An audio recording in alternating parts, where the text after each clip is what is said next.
Welcome to RowlandBarkley.com, the section of Dark Side of Yourself.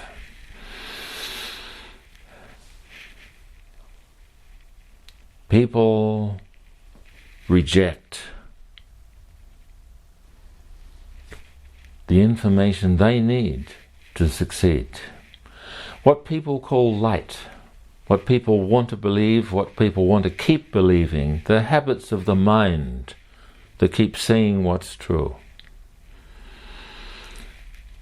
All of those collections of mostly outdated ideas are what people call light, because it's comfortable. It's me.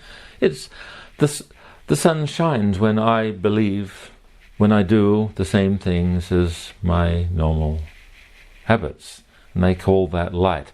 And when some other idea comes along, it appears scary. It's rejected. Now, if we want to look at this in terms of how many people organize their brain, we draw attention to, well, there is a lot of mythology about left brain, right brain. Left brain does one thing, right brain does another thing. The very idea that one side does anything on its own is an absurdity.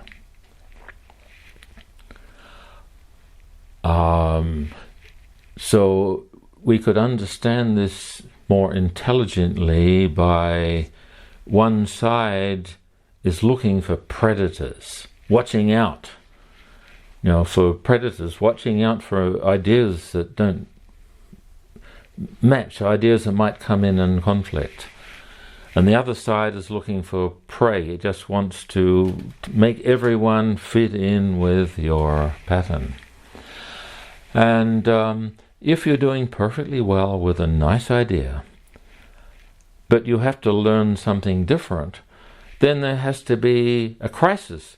Everything you thought you believed has to crash. And this intelligently is an ongoing, beautiful process that's happening every second of the day with no conflict.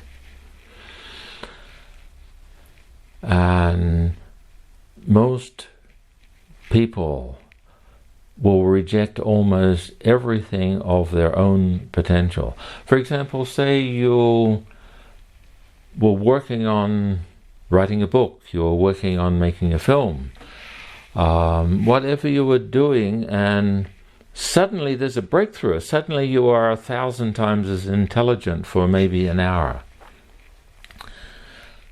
Well, that's where you're rejecting less of yourself.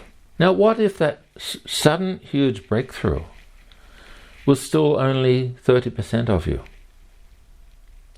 And you still have so much more that you could access. And yet, that's what people call the darkness. That's what they call the demons. The demons are the ideas that conflict with what you happen to want to believe. You can make friends with them. You can find that they are the main source of information you need to succeed, that you need to change, that you need to create. How to coordinate those cannot be learned in a book, because a book is linear, a book is flat. In Consciousness Designer sessions, I am Rowland Barkley, I am the Consciousness Designer. I can help you find the rejected parts of yourself in various levels of your minds, so they make friends with each other. It's not just between left and right side. It can be between levels. It can be between you as an immortal and you as an incarnate person. People have so many compartments of rejection. For example, many psychoanalysts believe that you need 5 years of therapy just to know that you have some content in your unconscious mind. Well, actually, there is nothing that is unconscious, but there are many levels that are rejected in every one of the minds. and I can help you access these and learn to enjoy the empowerment of accessing the darkness which is your potential. Just think, how many things can you see because the sun is shining? Well, a lot of things. How many things can you see because it's dark at night? 1 trillion stars. Almost all of reality is not visible until it's dark. And that's the same with the universe, it's the same with the human mind. I know how to work with this with you rapidly. Feel free to mark an appointment should you have the courage to really make your breakthrough. Welcome to RowlandBarkley.com.